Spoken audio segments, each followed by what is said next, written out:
کہ آپ سیاسی گفتگو خان صاحب کے ساتھ نہیں کر سکتے، یہ بالکل ان ایکسیپٹیبل ہے. ہم بھی اس کو اپنے فلور آف دا ہاؤس میں بھی اٹھائیں گے اور ہم کورٹس میں بھی جائیں گے.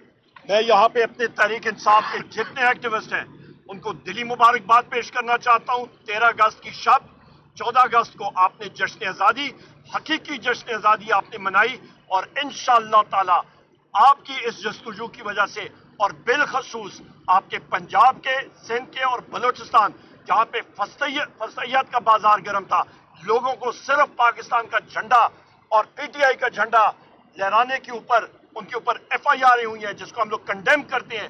میں اپنے تمام پی ٹی آئی ایکٹیوسٹ کو میں سلام پیش کرتا ہوں، بالخصوص پنجاب، آپ کے سندھ اور آپ کے بلوچستان کے ایکٹیوسٹ کو. بہت شکریہ. مطلب یہ بتائیے گا، جنرل فیض کی گرفتاری کے بعد نئے نئے انکشافات سامنے آ رہے ہیں. آج بھی مزید فیض کا حراست کر دیا گیا ہے، جیل میں بھی کچھ لوگ پکڑے گئے ہیں. ایک طرف آپ کہہ رہے ہیں کہ جنرل فیض سے ہمارا کوئی تعلق نہیں ہے، پوائنٹ قانونی معاملہ ہے. دوسری طرف نئے نئے انکشافات ہو رہے ہیں کہ آپ کا عمران خان سے ریٹائرمنٹ کے بعد بھی تعلق تھا اور رابطے تھے. تو کیا کہیں گے اس پر؟ 9 مئی کا بھی ان پہ الزام ہے کہ وہ بھی براہ راست ملوث تھے اس میں. کیا ہے آپ کا موقع؟ بڑا اچھا سوال ہے. جنرل فیض حمید صاحب کے حوالے سے جو آپ بات کر رہے ہیں وہ آرمی ایکٹ اور فیلڈ جنرل کورٹ مارشل وہ اپنا رستہ خود اختیار کرے گا. اس ڈپارٹمنٹ کا ایک ڈپارٹمنٹ ہے آرمی مسلح افواج بھی، وہ خود بخود اپنا راستہ اختیار کرے گا اور قانون اپنا ان کے پاس حق ہے جانے کا ہائی کورٹ میں.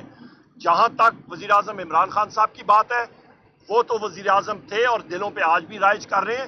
آپ یہ دیکھیں کہ جن لوگوں کو فوج کے بارے میں معلوم نہیں، ڈی جی آئی ایس آئی جو ہے وہ اپنا چپڑاسی بھی نہیں رکھ سکتا، وہ محرون منت ہوتا ہے آرمی چیف کے. D G I S I radiated power لیتا ہے آرمی چیف سے. اس وقت آرمی چیف تھے جنرل باجوہ. تو جو چیزیں بھی ہوئی ہیں تو جنرل باجوہ صاحب سے پہلے پوچھیں کہ جی آپ کے کمانڈ کے نیچے بحیثیت آرمی چیف یہ چیزیں کیوں ہوئی. نمبر ایک، اس پہ کور کمانڈرز بھی ہیں، اس پہ جنرل فیض بھی ہیں، اس پہ بہت سارے، یہ سارے کے سارے جو ہیں پھر ساروں کو سامنے آنا چاہیے. اور فیلڈ جنرل جی ٹیکنیکلی وزیر اعظم کے نیچے آتی ہے، پر آپ کو معلوم ہے کہ ڈائریکٹلی وہ آرمی چیف کو رپورٹ کرتی ہے. اور دوسری چیز یہ ہے کہ سرونگ جنرل اس کو لیڈ کر رہا ہے. صرف ایک بار تاریخ میں جنرل کلو صاحب، محترمہ بے نظیر بھٹو صاحبہ کے ٹائم پہ ڈی جی آئی ایس آئی ایک ریٹائرڈ جنرل تھے، ورنہ ہمیشہ سرونگ جنرل ہوتا ہے. جو سرونگ جنرل ہوتا ہے وہ آرمی چیف کے تابع ہوتا ہے. گو کہ آپ کے آئین اور قانون میں وہ وزیر اعظم کے تحت آتا ہے. وزیر اعظم کو تو اس کو تو یہ نہیں پتا کہ وہاں پہ راستہ کہاں پہ ہے. وہ تو وہاں پہ دیکھ کے، جو ہمارا ابھی کا فارم 47 کا وزیر اعظم ہے، وہ تو ایک حوالدار صاحب آ جائیں اس کو وہ 3 بار سلوٹ کر کے تو سائڈ پہ وہاں پہ کرسی پہ بٹھاتے ہیں. ان کی تو یہ اوقات ہے. تو یہ آپ کو حقیقت سامنے آنی چاہیے. اور دوسری بات، ان کے اوپر یہ ٹاپ سٹی کا جو الزام لگا ہے، تو ہم لوگ ایک بات اور پوچھنا چاہتے ہیں کہ جناب جو افسران اور انسپیکٹرز آئی ایس آئی کے جا کے انہوں نے وہ نقدی اماؤنٹ ادھر سے لی، ان کے خلاف بھی پھر وہ ہونا چاہیے، فیلڈ جنرل کورٹ مارشل ہونا چاہیے. پھر ہمارے تحریک انصاف کے ایکٹیوسٹ خواتین اور ہمارے مرد لوگوں کے گھروں میں، اس پہ آئی ایس آئی تھی، ایم آئی تھی، آئی بی تھی، فیلڈ انٹیلیجنس یونٹ تھی، اسپیشل برانچ تھی، یہ جا کے وہاں پہ ان کے گھروں میں توڑ پھوڑ ہوئی ہے، چوریاں ہوئی ہیں. تو اس وقت کے جو بھی آپ کے سربراہ ہیں ان ساروں کے خلاف ایف آئی آرز اور فیلڈ جنرل کورٹ مارشل ہونا چاہیے. ایک آپ نے یہ بات کی کہ ڈی جی آئی ایس آئی جو ہے وہ آرمی چیف کے انڈر ہے، وہ چپڑاسی بھی نہیں رکھ سکتا. رات کو خواجہ آصف صاحب نے کہا کہ وہ بطور کور کمانڈر پشاور جو تحریک عدم اعتماد آ رہی تھی آپ کی حکومت کے خلاف، اس کو ناکام بنانے کے لیے سرگردہ تھے.